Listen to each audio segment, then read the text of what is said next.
জায়গায় থাকে, আমার জান্নাত ইমামুল কিবলাতাইন যে জায়গাটার মধ্যে থাকে, আমার জান্নাত হাবিবের নবীর তাবিব আহমদী মুস্তাফা মুহাম্মদী মুস্তাফা প্যারা নাম শরীফ নাম হুজুরে পাক সাল্লাল্লাহু আলাইহি ওয়াসাল্লামের কদম যে জায়গাটার মধ্যে পড়ে, বান্দার কলিজা সেই জায়গাটার মধ্যে জান্নাত হয়ে যায়।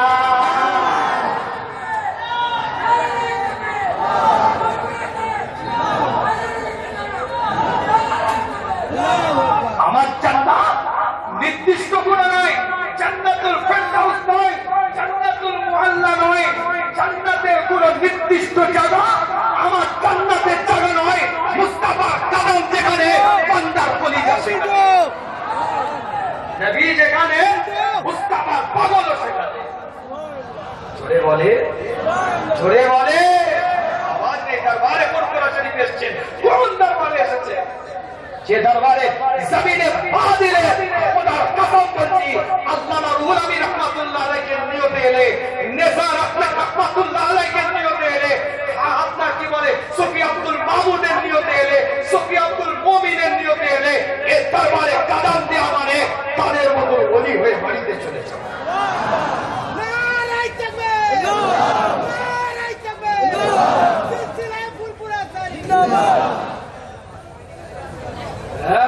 ফুরফুরা শরীফ পাখির লিডার তৈরি করে না, ফুরফুরা শরীফ পঞ্চায়েতের ক্যাডার তৈরি করে না, ফুরফুরা শরীফ কোন এমএলএ এমপি তৈরি করে না। ফুরফুরা জমিনের মাটি, ফুরফুরা জমিনের জায়গা, ফুরফুরা পীর আবু বকর আল্লাহর ওলি তৈরি করে। এটা ওলি তৈরি হওয়ার কারখানা।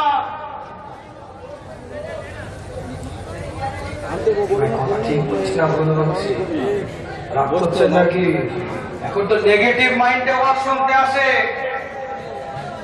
মাইন্ড হচ্ছে দুটো, একটা হচ্ছে পজিটিভ আর একটা হচ্ছে নেগেটিভ। এই দুটো মাইন্ডে মানুষ ওয়াজ শুনতে আসে। এখন মানুষ কথা বলেন, আলোচনা করেন, মাইন্ডটা নেগেটিভ মাইন্ডে আছে। হাদিস বলেন, কোরআন বলেন, ইজমা বলেন, কিয়াস বলেন, দলিল বলেন, শরীয়ত বলেন, ইসলাম বলেন, ইসলামের নীতি আদর্শের পুঙ্খানু ভাবে কথা বলেন, আলেম মাওলানা হাফেজ ইমাম কারি সব শুনে নেবে। ঠিক বলছে, কথা কিন্তু ঠিক বলছে, নেবে বলবে, কথা কিন্তু খুব দামি বলছে, কিন্তু মনে হচ্ছে কাউকে হেসে। কোরআন বলল, হাদিস বলল, শরিয়াত বলল, নীতি বলল, উসুল বলল, সব স্বীকার করে দিল এটা কোরআনের আয়াত, সব স্বীকার করে দিল এটা হাদিস, স্বীকার করে নিল হ্যাঁ এটা তো ইমামে আযম আবু হানিফার মাসলাহ, স্বীকার করে নিল হ্যাঁ এটা তো মুজাদ্দিদ জামানের ওসিয়াত, ঠিক বলেছে, কিন্তু মনে হচ্ছে কাউকে একটু ভাই, কাউকে তো বলেন পা তুলে দিল। মাইন্ড চেঞ্জ করেন। আমি আগেও বলেছি, আবারও বলছি, কেন এটাই বলার সময় বলতে হবে। জবান বলার জন্য আল্লাহ দিয়েছে, কাইয়ুমুজ জামানের বাড়ির ছেলে আমার দাদাজান বলেছিলেন হক কথা বলবে, মানুষ যদি নেয় তাহলে যাবে, আর নাহলে ঘরে বসে থাকবে। যা রেখে যাচ্ছি আমি আব্দুল হাই তোমার ছেলে ছেলে চলে যাবে। মুরিদের ভক্তিটাকে নিয়ে, ভালোবাসাটাকে নিয়ে ছেলে খেলা করতে পারবো না। আপনার আবেগ, আপনার ভালোবাসাটাকে সম্মান দিতে পারবো, কিন্তু আপনার আবেগ, আপনার ভালোবাসাটাকে নাটক করতে পারবো না। নীতি তৈরি করে, উসুল তৈরি করে এ জায়গায় এসেছেন, মুজাদ্দিদ জামানের আওলাদ হিসাবে এসেছেন। আব্দুল হাই সিদ্দিকী যদি এই নামটা শুধু থাকতো, আমার দাদা যেন এত কাজ করতে পারতেন না। কথা ঠিক বলছি। পীর আবু বকরের বড় ছেলে, ফুরফুরার গাদ্দিনী শিল্পী, মুজাদ্দিদ জামানের পূর্ণ কামালিয়াতের অধিকারী দাদাজান বলতেন, আমার মেরু চাঁদান হুজুরকে এখনো হায়াতে আছে, নিজের কানে শুনেছি। চাঁদান বলে যে তোমার দাদা বলতো আমার চাচাজানকে যে তোমার দাদা হচ্ছে কায়া, আমি তার ছায়া। চলে বলো নকশে কদম কিভাবে চলেছে সেটা বোঝাতে যে বলতেন তোমার দাদা হচ্ছে কায়া, শরীর, বডি, আমি আব্দুল হাই তার ছায়া। আবু বকর যেখানে যাবে মুজাদ্দিদ জামান কুতুবুল আলম আমির শরিয়ত আবু বকর সিদ্দিক রাহমাতুল্লাহ আলাইহি দাদা পীর যেখানে যাবে অর্থাৎ কায়া যেখানে যাবে হযরত বড় হুজুর পীর কেবলা রাহমাতুল্লাহ আলাইহি ছায়া সেখানে যাবে। সুবহানাল্লাহ। শিকার করার কোনো জায়গা নেই, এটা দৌড়ে খেল দেওয়ার কথা নয়। শাক দিয়ে মাছ ঢাকা যায় না, মাছ লাফিয়ে বেরিয়ে পড়বে। কি বোঝাতে চাচ্ছি আমরা, কি বলতে চাইছি, ওপিনিয়ন ক্লিয়ার করুন। কথা ঠিক বলছিলাম। কি নাটক করতে চাইছেন, কি অভিনয় করতে চাইছেন, কি ড্রামাবাজি করতে চাইছেন, একটু ওপিনিয়ন থেকে ক্লিয়ার করে দিন। মুজাদ্দিদ জামানের নীতিমালা বুঝতে শিখো। আমি পীরজাদা আপনার কাছে ভালোবাসার পাত্র, আমি আপনার নীতি নয়, আদর্শ নয়। কথা ঠিক বললাম না ভুল বললাম? আমি সেইবারই আমরা, আমি আপনার ভালোবাসার পাত্র, আমি আপনার নীতি নয়, আপনার আদর্শ নয়।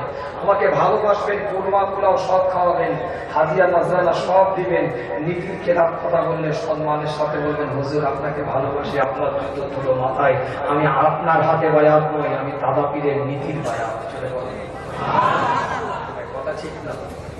এই কথা বলেন, কথাটা ভুল বলছি না ঠিক বলছি? নীতিমালা তৈরি করেন, উসুল তৈরি করেন, এখনো সময় আছে, এখনো টাইম আছে। নিজেকে পরিবর্তন করে শরিয়াতটা বোঝার চেষ্টা করেন। যা বলতে যায় বলেন কি রে, কি বলছিস, কি হলো রে, করছি কেন বল? কিছু বুঝতে পারছেন না, নিজে বলছে হ্যাঁ ঠিক ওসিয়াত বলেছেন আপনি, ওসিয়াত করছি কেন? আপনার ভালো লাগেনি, আপনি মানবেন না, নিবেন না, আলাদা জিনিস। কাউকে ভালো লাগলে মানতে দিন। কারোর ব্যক্তিগত কোনো কথা থাকতেই পারে, বাক স্বাধীনতা তার আছে, ওপিনিয়ন দিতেই পারে, কথা ঠিক না। সেই ব্যক্তিগত কথার উপরে কোনো মানুষ তাকে ভালোবাসতেই পারে, তার ব্যক্তিগত একটা মত মানুষ নিতেই পারে, সেই মতটাকে সমাজের বুকে ভালো বলে স্বীকৃতি দিতেই পারে।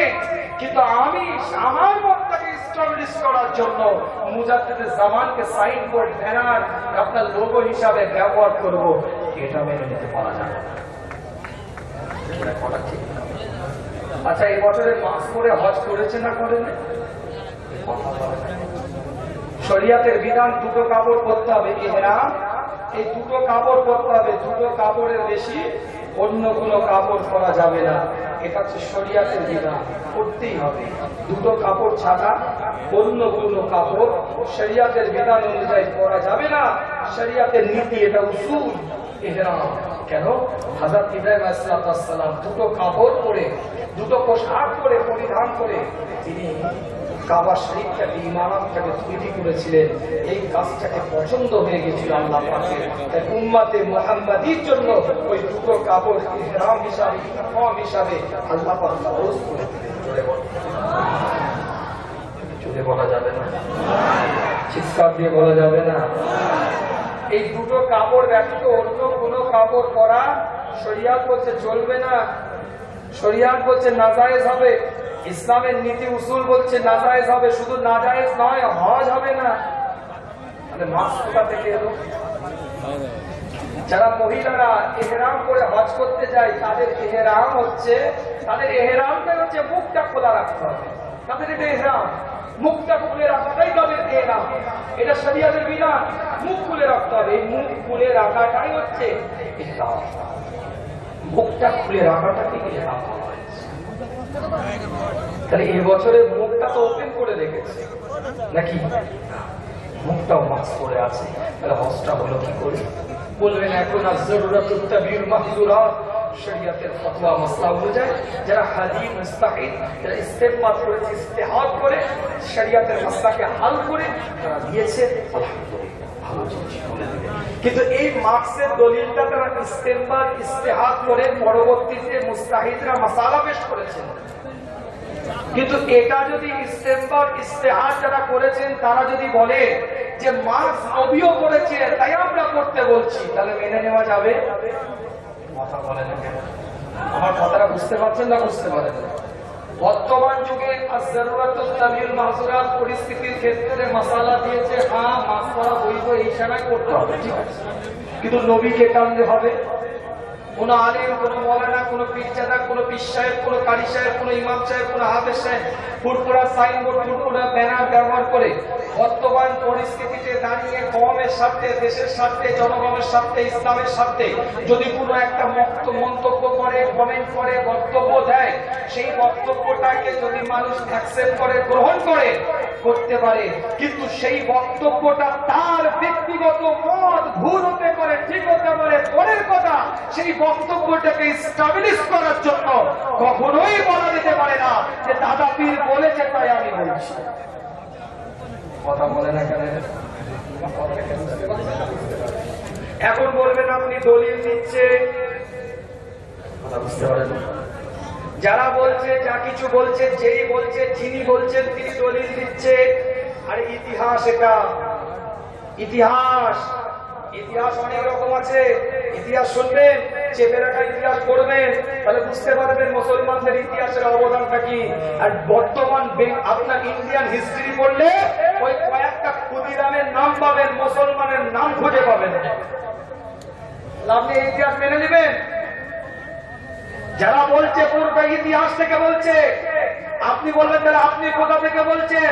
আরে আমি তো ইতিহাস থেকে বলছি না, আমি বলছি ইতিহাসের দ্বারাই বোঝা যায় জনশ্রুতি।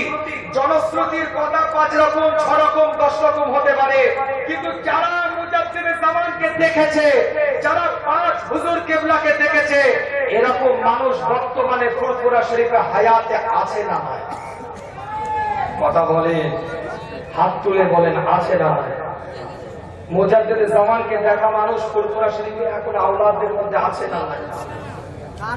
সন্দেহ হচ্ছে নাকি? হাতে রামেরাম করছেন কেন? আমি বলছি আছে, হাত তুলে বিশ্বাস করে। তাহলে এর দ্বারাই বোঝা যাচ্ছে জনশ্রুতি 5 রকম আসতে পারে।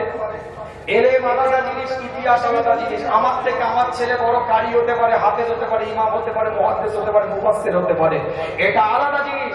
কিন্তু আমি আমার বাচ্চাদের কাছে সোহবতে বসে আমি ইতিহাসটা যতটা জানবো, আমার ছেলে ততটা জানতে কোনোদিন পারে না। কথা বলে না কেন? আমার ছেলে আমার থেকে বড় হাদিসের জ্ঞান অর্জন করতে পারে, বড় মুহাদ্দিস, বড় মুফাসসির, বড় ফাকিহ, বড় ইমাম, আরে বিশাল তাবকার মানুষ, বিরাটকারী। আমি তার কাছে, আমার ছেলের কাছে কিছুই নাই, হতেই পারে স্বাভাবিক। এলেমের দিক থেকে ছোট বড় বিচার করা যায় না। একটা ছোটর বুকে যা এলেম আছে, একটা বড়র বুকে নাই, তাও থাকতে পারে। এলেম আলাদা জিনিস, ইতিহাস আলাদা জিনিস। আমার ছেলে কোনোদিনই গর্ব করে বলতে পারে না যে আমার বাপের কাছ থেকে, আমার চাচার কাছ থেকে আমি যতটা জেনেছি আমার ছেলে ততটা জানবে, এটা কোনোদিন হতে পারে না। কথা বলে না কেন? কথা বলে না কেন এরা? কথা আমি ভুল বললে সামনে বলেন। তাহলে আমার ছেলে জানতে পারে না আমি কতটা জেনেছি আমার বাচ্চাটার কাছ থেকে। আবার আমার বাচ্চাটা যা জেনেছে হুজুর কিবলাদের কাছ থেকে, আমি চুনোপুটি আমি জানতে পারি না, আমি পাঙ্গা দিয়ে লাভ পাবো না। আমার দাদুকে আমি দেখিনি, আমার বাপ বলছে আমার দাদু এটা করেছে, আমি তর্ক করলে পাবো? এলেম আলাদা জিনিস, হাদিস তো সানাতের দিক থেকে আসে। এলেম আলাদা জিনিস, আরে কোরআনের আয়াত তো শানে রাসূলের ব্যাখ্যাতে আসে। ওই এলেমের যারা আনবেন না কেন? ইতিহাস নিয়ে কথা বলছি আমি। আমার কথা ভুল ব্যাখ্যা দিচ্ছি? চিৎকার দিয়ে বলেন কথা ঠিক বলছি না ভুল? আমার বাপ, আমার চাচা যদি বলে আমি বড় হুজুরের থেকে দাদা হুজুরকে বেশি চিনি, এটা মানা যায়? এলেম আলাদা জিনিস, আমি আগে ব্যাখ্যা দিচ্ছি। কেন? ইতিহাস মানে জনশ্রুতি, জীবনী। 5টা খলিফা 5 রকম স্টাইলে লিখেছে। দেখেন, আসেন আমার সামনে ফেলে। ডাক্তার শহীদুল্লাহ যে জীবনী লিখেছে, ডাক্তার শহীদুল্লাহ মুজাদ্দিদ জামানের যে জীবনীটা লিখেছে, খলিফার সংখ্যা খুলে দেখেন 14টা খলিফা লিখেছে। দাদা হুজুরের খলিফা কটা? 14টা খলিফা। বাদশাহ কথা বলে না কেন? 14টা খলিফার কথা বলছে ডাক্তার শহীদুল্লাহ। এসে মুজাদ্দিদ জামানের খলিফা। আল্লামা রুহুল আমিন রহমাতুল্লাহ আলাইহি 300 অধিক খলিফার কথা বলেছে। কি করবেন আপনি? তাহলে 14 আর 300টাই আমি ধরছি আনুমানিক। তাহলে এদিকে 300 থেকে 14 বাদ দিলে তাহলে 286টা খলিফা ভুয়া, মিথ্যা নাটক করেছে, অভিনয় করছে, তাহলে দালালি করে খলিফা বলে দিয়েছে। শহীদুল্লাহ রহমাতুল্লাহ আলাইহির কাছে যেটুকু তথ্য ছিল তিনি তার বিচার করেছে। আল্লামা রুহুল আমিন রহমাতুল্লাহ আলাইহির কাছে মুজাদ্দেদ জামান সম্পর্কে যেটুকু তথ্য ছিল তিনি উপস্থাপন করেছেন, সমাজের বুকে প্রতিষ্ঠিত করেছেন। আব্দুস সাত্তার রহমাতুল্লাহ আলাইহির কাছে যেটুকু তথ্য ছিল তিনি সমাজের বুকে স্টাবলিশ করেছে। বর্তমান চুনপুটি মলি সাহেব কিছু বই লিখেছে, সে তার তথ্য থেকে তাফসীর থেকে লিখেছে। আমি কারোটা খারাপ বলছি, কিন্তু আপনি বিচার করবেন দাদা হুজুরকে জানবে কি, 5 হুজুরকে শিখবেন কার কাছ থেকে? তাহলে সিলসিলা বলে কিছু নেই, জীবনী সিলসিলা, কি বুঝতে পারেন? জীবনী সিলসিলা একটা ভুল দেবেন না। আমি কোন জীবনীকে ছোট করছি না, প্রত্যেকটা জীবনীকে মাথায় রাখছি। সব মুজাদ্দিদ জামানের সম্পর্কে লেখা, যে যে অ্যাঙ্গেল দিয়ে কথা লিখেছে আলহামদুলিল্লাহ, যে যে দিক থেকে নিতে পারে আলহামদুলিল্লাহ। আমার বলার বক্তব্য হচ্ছে জীবনী আছে, সম্মান দিক, জীবনীকে সম্মান দিই, কিন্তু জীবনীটা হচ্ছে জনশ্রুতি, এটা মাথায় রাখতে হবে। এটা ইতিহাস, কোরআনের দলিল নয়, হাদিসের দলিল নয়। কিন্তু যারা ব্যক্তি বেঁচে আছে মুজাদ্দিদ জামানকে দেখেছে, যারা ব্যক্তি বেঁচে আছে 5 হুজুর কেবলাকে দেখেছে, তারা আমাদের কাছে জ্বলন্ত একটা উদাহরণ। কথা ঠিক বলছি না বল? আবারও বলছি, কথা ব্যাখ্যা ভুল নেবেন না। কেন বলেছি? নেগেটিভ মাইন্ডে ওয়ার্ড শুনে। জীবনীকে সম্মান দিই, জীবনীকে ইজ্জত করি, জীবনীকে তাজিম করি। প্রত্যেকটা খলিফাদের রচিত জীবনী আমার মাথায়, আল-হাজ্জাজ মির্জা হুজুর পীর কেবলা রাহমাতুল্লাহ আলাইহি লিখিত রচিত জীবনী আমার মাথায়। প্রত্যেকটা জীবনীকে মাথায় রেখে, প্রত্যেকটা জীবনীর রাইটারকে মাথায় রেখে বলছি, এটা কিন্তু জনশ্রুতির মাধ্যমে তেনারাও পেয়েছে, জনশ্রুতির মাধ্যমে তিনারাও রেখেছে। কিন্তু যারা হায়াতে আছে, যারা বেঁচে আছে, ফুরফুরার মুরিদদের কাছে দাদা পীরকে চেনার জন্য তার কাছে সব থেকে বড় জ্বলন্ত উদাহরণ হচ্ছে তাদের আওলাদদের মধ্যে দাদা পীরকে দেখেছে, আর নাহলে দাদা পীরের আওলাদকে দেখেছে। কথা ঠিক বলছি না? এবার যদি জীবনী আলাদা জিনিস, ওসিয়াত আলাদা জিনিস। ওসিয়াতটা রাইটিং করে পিস করে সিল মেরে বেরিয়ে গেছে, দাদা হুজুর না। জীবনী তো মুজাদ্দিদ জামান ইন্তেকালের পরে বেরিয়েছে। কথা ঠিক বলছি না? আল্লাহ পাক সকলকে কবুল করেন, সকলে বলেন আমিন। আল্লাহ পাক সকলকে সবরে জমিন আতা করার তৌফিক এনায়েত করেন। এই সিলসিলার মাসলাক বুঝেন, নীতি বুঝেন, উসুল বুঝেন। আবারও বলছি, কারোর বক্তব্য কাউকে যদি ভালো লাগে তাকে ব্যক্তিগত সে ভালোবাসতে পারে। কারোর মন্তব্য কারোর সিচুয়েশন অনুযায়ী, পরিস্থিতির উপরে যদি কে সে দলিল দেয়, সে তার বলতে পারে আলহামদুলিল্লাহ, তার মতকে সম্মান দিই, তার কথাকে আমি ভালোবাসি, তার কথাকে আমি সম্মান দিয়ে বলছি। কিন্তু দাদা পীরের দিকে ইন্ডিকেট করার আগে মুরব্বীদের সোহবতে বসতে হবে। কথা ঠিক বলছি না? মুরব্বীদের সোহবতে বসে দাদা পীরের দিকে ইন্ডিকেট করুন। আল্লাহ পাক সকলকে কবুল করেন, সকলকে নিয়ামতের দ্বারা পরিপূর্ণ করে মর্যাদাওয়ালা, মার্তাবাওয়ালা বানিয়ে দেন। সব থেকে বড় জিনিস হচ্ছে সবর। সবরের জিন্দেগি আনা আপনাকে আমাকে বানাতে হবে। হুজুরকে যারা চলে যাচ্ছে, একটা পর একটা পীরের আল্লাহ চলে যাচ্ছে, সব মাথার তাজ আমাদের। এক একটা হুজুরকে এক একটা আমাদের সব মুজাদ্দিদ জামানে ঐতিহ্য। যে শূন্যস্থানটা খালি হচ্ছে, শূন্যস্থান রক্ত রক্ত রক্ত। আল্লাহ পাক সকলকে কবুল করে, তাদের মতন আল্লাহ আপনাদেরকে হেবা নিয়ামতের দ্বারা পরিপূর্ণ করে দেন। সকলে বলে বলেন জোরে বলা যাবে হুজুরকে যারা চলে যাচ্ছে একটা পর একটা, আল্লাহ পাক আমাদের মধ্যে থেকে যাদের হায়াত রেখেছে সুস্থতার সাথে রাখে, হায়াতের তাইয়্যিবা দান করে, নিয়ামতের দ্বারা পরিপূর্ণ করে মর্যাদাওয়ালা, মার্তাবাওয়ালা, মাকরুম বানিয়ে দেন।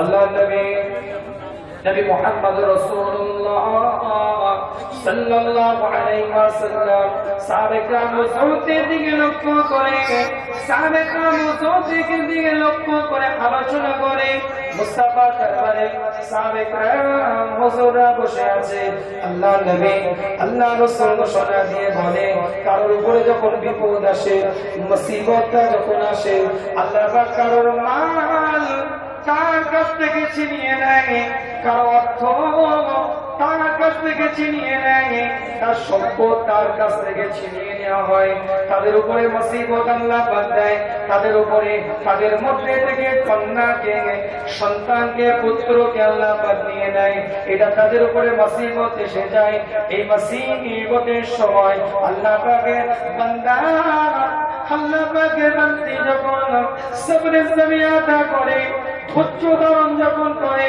সবর যখন করে আমার আল্লাহ সেই সবরের কারণে সেই ধৈর্যের কারণে তার গুনাহগুলোকে আমার আল্লাহ ক্ষমা করে দিতে থাকে আল্লাহ নবী মুহাম্মদ রাসূলুল্লাহ জানিয়ে দেয় মুস্তাফা ঘোষণা দিয়ে বলে একটা পায়ের তলা আগে একটা কাঁটা প্রবেশ করে গেলে ঢুকে গেলে যেই রকম একটা ব্যথা অনুভব হতে থাকে এই ব্যথা অনুভবের কারণে সে যদি সবর সে যদি ধৈর্য ধারণ করে এই সবরের পরে আল্লাহ পাক তার গুনাহগুলোকে মাফ করতে থাকে অন্য একটা হাদিসের রিওয়ায়াতের মধ্যে পাওয়া যায় নবী মুহাম্মদ রাসূলুল্লাহ সাল্লাল্লাহু আলাইহি ওয়াসাল্লাম ঘোষণা দিয়ে বলে আল্লাহ নবী আল্লাহ রাসূল ঘোষণা দেন তাদের মধ্যে থেকে তাদের পুত্রকে যখন ছিনিয়ে নেওয়া হয় তাদের মধ্যে থেকে তাদের পিতাকে যখন ছিনিয়ে নেওয়া হয় তাদের মধ্যে থেকে তাদের মাতাকে যখন ছিনিয়ে নেওয়া হয় তারা যখন ধৈর্য ধারণ করে সবরে জামিয়াতা করতে থাকে ধৈর্য ধারণ যখন করতে থাকে তাদের কলবগুলোকে সাফাই আল্লাহ করে তাদের কলবগুলোকে পরিষ্কার আল্লাহ করে দেয় পরিষ্কার চর্চা করতে থাকে তাদের কলবটাকে আমার আল্লাহ গুনাহগুলোকে মাফ করে সঙ্গে সঙ্গে নিষ্পাপ বানিয়ে দিতে থাকে তাদের গুনাহ কালগুলোকে পরিষ্কার রূপগুলোকে পরিষ্কার নিয়ামত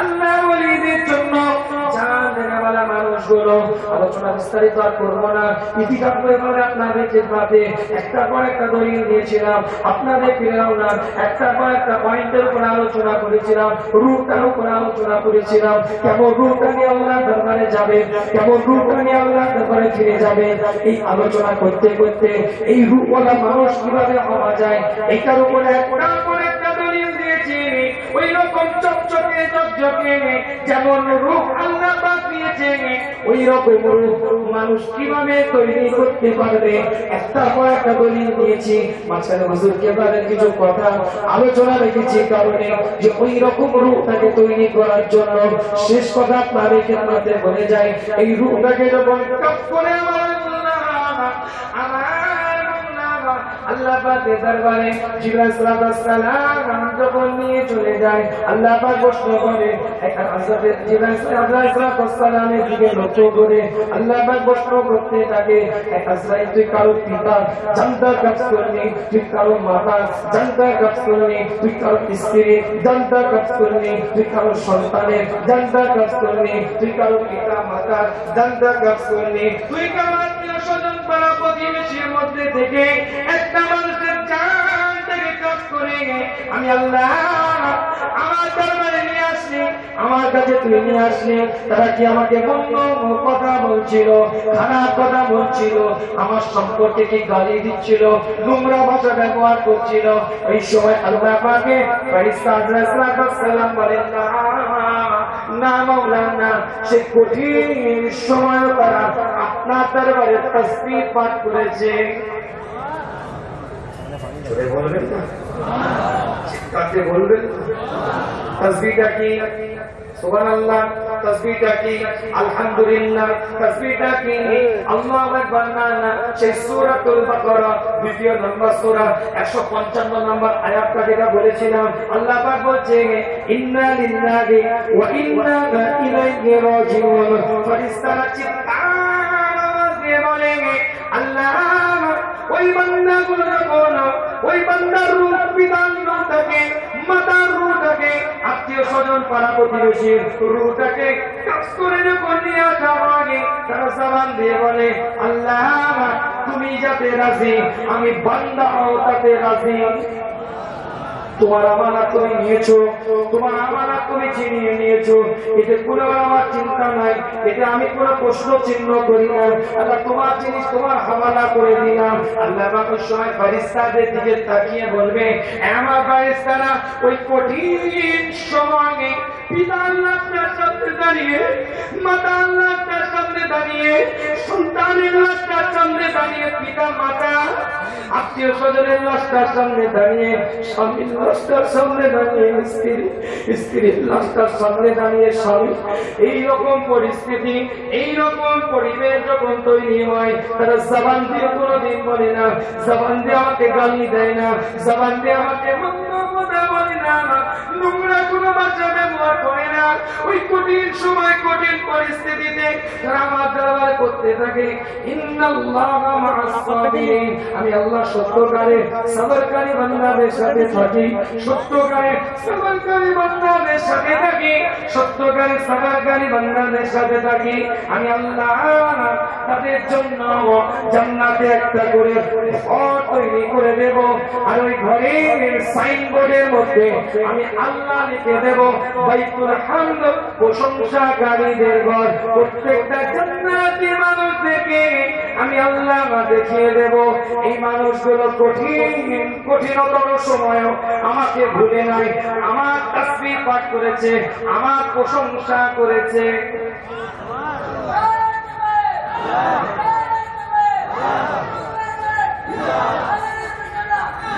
পৃথিবীর মানুষ করোনা কোভিড-19 এই যে পরিস্থিতিতে ভ্যাকসিনের দিকে তাকিয়ে আছে। পৃথিবীর মানুষ কোথায় লন্ডন, কোথায় আমেরিকা, কোথায় আপনি ইতালি বলেন, পৃথিবীর যত টপ র্যাঙ্কের মেডিকেল সায়েন্সে অবস্থান করছে, সেই সমস্ত দেশগুলো সব এগিয়ে যাচ্ছে, সব কিছু তারা করতে গিয়ে তারা হিমশিম খেয়ে যাচ্ছে। সেই অবস্থায়, সেই কঠিন সময় গোটা পৃথিবীর মানুষ, গোটা পৃথিবীর ব্যক্তিরা করোনা কোভিড-19 ভ্যাকসিনের দিকে তাকিয়ে আছে। ইমানদার মাস্ক পরতে পারে, ইমানদার স্যানিটাইজার ব্যবহার করতে পারে, ইমানদার হাতে গ্লাভস ব্যবহার করতে পারে, ইমানদার সোশ্যাল ডিসটেন্স মেনটেন করতে পারে, ইমানদার সামাজিক দূরত্ব রেখেছে অবশ্যই, কিন্তু তার কলিজার মধ্যে একটা আছে আমি মাস্ক পরেছি কি হয়েছে, আমি সোশ্যাল ডিসটেন্স বজায় রেখেছি তো কি হয়েছে, আমি নিজেদের মধ্যে সামাজিক দূরত্ব বজায় রেখেছি তো কি হয়েছে, আমি মাস্ক পরেছি তো কি হয়েছে। আমাকে মাস্ক বাঁচাতে পারে না, আমাকে স্যানিটাইজার বাঁচাতে পারে না, 20 সেকেন্ড ধরে সাবানে হাত ধোয়া আমাকে বাঁচাতে পারে না, আমাকে ওই রকম সোশ্যাল ডিসটেন্স বাঁচাতে পারে না। ইমানদার এটা করে, মুমিন এটা সামাজিক ভাবে করতে থাকে, কিন্তু ইমানদারের বুকের মধ্যে এটা জড়িয়ে আছে। আমার আল্লাহ এই অবস্থায় আমাকে দিতে পারে, আবার আমার আল্লাহ সব থেকে বড় রহমতের ভ্যাকসিন দিয়ে আমাকে বাঁচাতে পারে।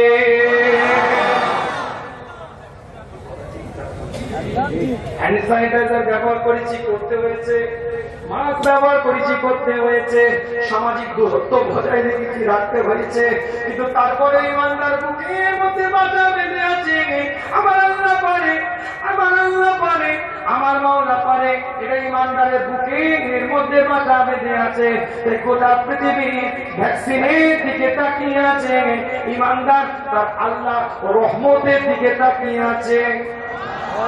সাবধান থাকাটাও শরিয়াত, এগুলো করলেন আপনি, এটাও শরিয়াত। আবার তাওয়াক্কুল আল্লাহর উপরে ভরসা রাখাটাও শরিয়াত। যেটা হুজুর কেবলাদের মধ্যে ছিল, যেটা হুজুর কেবলাদের মধ্যে ছিল। রমজান আলাদা বড় হুজুর পীর কেবলা রাহমাতুল্লাহ আলাইহি আগিয়ে যাচ্ছেন মুর্শিদাবাদ সফরে যাচ্ছেন হুজুর কেবলা। রাস্তার মধ্যে হঠাৎ করে গাড়ি তেলটা হুজুরের শেষ হয়ে গিয়েছে। গাড়ি সেই সময় এত ঘন ঘন, এত কাছাকাছি, পেট্রোল পাম্প থাকতো না, ফুয়েলের ব্যবস্থা থাকতো না, কোন তেলের ব্যবস্থা সক্রিয় পাওয়া যেত না। হুজুর কেবলা চিন্তিত হয়ে গেলেন, কি করবেন, কি ভাবছেন। হঠাৎ কেবলা হুজুর কেবলা বসে আছেন, আওয়াজ দিয়ে বললেন, ড্রাইভার সাহেব ওই পানি ওই জায়গাটা বের করো তেলের। কি করবো হুজুর, এখানে তো কোনো পেট্রোল পাম্প নেই। হুজুর কেবলা বলতে লাগে, যাও ওই জায়গায় চলে যাও, ওখানে একটা খাদ আছে, ওই খাদের পানিটা তুমি নিয়ে আসো। হুজুর কেবলা ওই ড্রাইভার সাহেব খাদের পানিটা নিয়ে এসেছে। চিন্তা করে, কি বলছে হুজুর, কি ব্যাপার, কিছু বুঝতে পারছি না। হুজুর কি করবে পানিটা নিয়ে?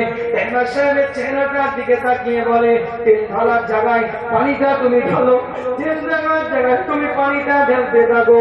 হুজুর কেবলা যাই আর হুজুর কেবলা চেহারাটার দিকে তাকিয়ে আছে। হুজুর কেবলা ড্রাইভার হুজুর কেবলা চেহারাটার দিকে তাকিয়ে আছে। হুজুর, পানিতে তো গাড়ি চলে না, এটা তো তেল ঢালার জায়গা। পানি ঢালার জায়গা তো সামনে রেড ওয়াটার আছে, সেখানে তো পানি ঢালতে হয়, এখানে তো ফুয়েল দিতে হয়, এখানে তো পেট্রোল দিতে হয়, এটা তো তেল ঢালার জায়গা। হুজুর, আপনার কিছু ভুল হচ্ছে মনে হয়, আপনি রেড ওয়াটারে পানি দিতে বলছেন নাকি?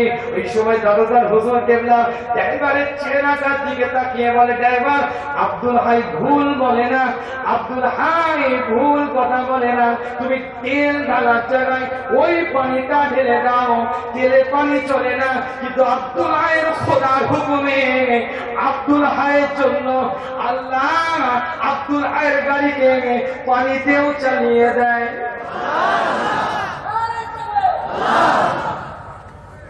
তাওয়াক্কুল করা, বুঝতে পারেন? ভরসা আল্লাহর ভরসা, আল্লাহ পারে, আল্লাহ পারে। এই যে তাওয়াক্কুল, এটা ওলিদের সবথেকে বড় খুসুসিয়াত, এটা ওলিদের সবথেকে বড় বৈশিষ্ট্য। আমার আল্লাহ, অনেকে বলে ওলি ওলি করছেন আপনি উঠে, কি ব্যাপার? শোনো, ইমাম বুখারী তার বইটা লিখছে আল্লাহর জন্য, নিজের জন্য নয়। ইমাম মুসলিম তার বইটা লিখছে নিজের জন্য নয়, আল্লাহর জন্য হাদিস পড়বে, সাদকায়ে জারিয়া সওয়াব পাবে।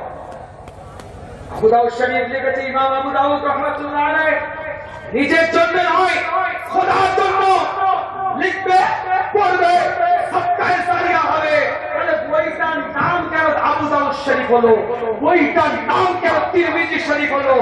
লেখা তো আল্লাহর জন্য হয়েছে, তো কিতাবুল্লাহ হতে পারত। নিজের জন্য তো বই হয়নি। ইমাম বুখারী রাহমাতুল্লাহ আলাইহি কিতাব লিখেছে বুখারী শরীফ, নিজের জন্য তো নয়, কিতাব তো লিখেছে আল্লাহর জন্য, সাদকায়ে জারিয়া হবে। তাহলে নিজের নামে বইটা ইমাম বুখারী বুখারী শরীফ হলো কেন? মুসলিম শরীফ হলো কেন? আবু দাউদ শরীফ হলো কেন? তিরমিজি শরীফ হলো কেন? ইমাম মালিক তার কিতাব লিখছে, এই রকম করে তার কিতাবগুলো ব্যক্তি বিশেষ নাম হলো কেন? তখন বলবে, হুজুর, যে লিখে তো তারই নাম হয়। কিতাব তো আল্লাহর জন্য সাদকায়ে জারিয়া, কিন্তু যে লিখে তো নাম তো তারই জন্য হয়। যদি যে কিতাব লিখে তার যদি নাম হয় মাহফিল খোদার জন্য, তাহলে যার মাহফিল তাহলে তার নাম কেন হবে না? বলবেন না, চিৎকার দিয়ে বলা যাবে না, যাওয়া যাবে। তার কথা কিছু বলবো, এতক্ষণ তো তাকে কোরআন দিয়ে হাদিসে দলিল দিলাম, তাই রুটা কি? ইমানদারের বৈশিষ্ট্য খুশুসিয়াত একটা করে কিতাবটা বলে থাকে, আল্লাহ তাওয়াক্কুল তাদের উপরে থাকে, আল্লাহর ভরসা তাদের উপরে থাকে, আল্লাহ পাকের তাওয়াক্কুল তাদের উপরে থাকে। পরিষ্কার করে হুজুর কেবলা রাস্তা দিয়ে যাচ্ছেন, রাস্তা দিয়ে যেতে যেতে রাস্তার মধ্যে জলসার জায়গায় পৌঁছে গিয়েছিলেন। একটা মহিলা দাঁড়িয়ে আছে, হিন্দু বাড়ির মেয়ে, অন্য সম্প্রদায়ের মেয়ে, গায়ের কমের বাড়ির মেয়ে। ওই মহিলাটা দাঁড়িয়ে আছে, হুজুর ওই মহিলাটার চেহারাটার দিকে গৌরভাবে দেখছে, খুব গভীর ভাবে তার দিকে তাকাচ্ছে। হুজুর কেবলার সঙ্গী সাথীরা চিন্তা করছেন, হুজুর কেবলা আরো মানুষগুলো চিন্তা করছেন, ভক্তবিন্দুগুলো চিন্তা করছেন ডায়মন্ড হাটা লাইনে এই জায়গার ঘটনাটা বলছি আমি আপনাদের খেদমতে। ওই সময় হুজুর কেবলাকে জালসায় নিয়ে যাওয়া হলো। হুজুর কেবলাকে প্রশ্ন করে, হুজুর কেবলাকে প্রশ্ন করতে কেউ সাহস পাচ্ছে না, কিন্তু তাদের মধ্যে একটা কিন্তু ভাব হচ্ছে। এত বড় পীর, এত বড় বলি, এত বড় গৌস, এত বড় কুতুব, এত বড় আব্বাস, এত বড় নেককার বান্দা, এত বড় পরেশগার বান্দা, সেই বান্দাটা কিনা একজন বলি একটা মেয়ে ছেলের দিকে তাকিয়ে থাকলো। শরিয়াতের বিরোধী একটা, ইসলাম বিরোধী একটা কর্ম। তারা চিন্তা করে কি ব্যাপার। কিছু মানুষ প্রশ্ন করেন, হুজুর আমরা একটু কিন্তু বোধ হচ্ছি, আপনি কেন ওই মহিলাটার দিকে তাকালেন? ওই মহিলাটার দিকে এত গভীর ভাবে কেন তাকিয়ে থাকলেন? ওই সময় দাদাজান হুজুর কেবলা বললেন, আমি ভেবেছিলাম তোমরা এই প্রশ্নটা আমাকে করবে। আমি আব্দুল হাই কেন ওই দিকে তাকিয়েছিলাম, শোনো, খবর নিয়ে দেখে যাও, ওই মেয়ে আর দুনিয়াতে নাই, আল্লাহ তাকে সারা দিয়ে চলে গিয়েছে। ওই মেয়ে ছেলেটার দুনিয়ার মধ্যে নাই। আমি যখন তার দিকে তাকাই, আজরাইল তার পাশে দাঁড়িয়ে আছে। আমি আব্দুল হাই ওই মেয়েটার দিকে তাকাই না, আজরাইলের দিকে তাকিয়েছিলাম। দিয়ে দেখতে গেছে, সত্য বলেছে, পাকা লোক তো সব যেতে থাকে। বিশ্বপাকে অ্যাসিস্ট্যান্ট সেক্রেটারি, টপারের সভাপতি, ক্যাশিয়ারের দায়িত্বের লোক তো অনেক আছে না। খবর নিয়ে দেখতে গেছে, হুজুর কি বললো সত্য। খবর নিয়ে দেখছি ওই মেয়েটা মারা গেছে। হুজুর কেবলার কাছে এসে সঙ্গে সঙ্গে বায়াত হয়ে, আল্লাহ তওবা ইস্তেগফার করে বায়াত হয়ে সিলসিলা ফুরফুরা শরীফের মতামর্শের করে অর্থ হয়ে যায়। জোরে বলা যাবে না। এবার দলিল দিতে হবে। এবার আলেমরা ধরবে, হুজুর দলিল দিয়ে